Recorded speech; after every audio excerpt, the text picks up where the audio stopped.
Yes guys, while we are waiting for some other guests to arrive, no, ito kasama natin dito ang mga nagagandahang ninang at nagagwapuang ninong. Ayan. Well, of course, andyan din ang ating butihing ninang, Mayor Estelita Aquino, now running for a vice governor of the province of Tarlac. And aside from that, no, we also have our ninang from the LGU of Moncada, Ninang and Comari Cristina Gabriel.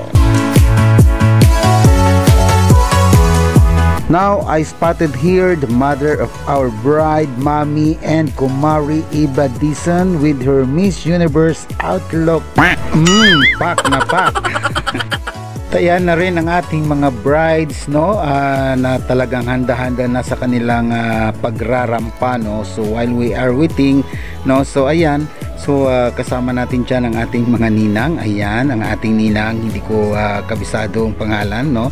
Isa din sa mga magaganda sa ating ninang dyan, no. Ayan, ayan si Mami Eva. Ayan. Feel na feel niya ang kanyang outfit na parang Miss Universe. Ayan. So ayan, so nanibago ako ngayon sa kanyang outlook, no. Ayan, Kumari Eva.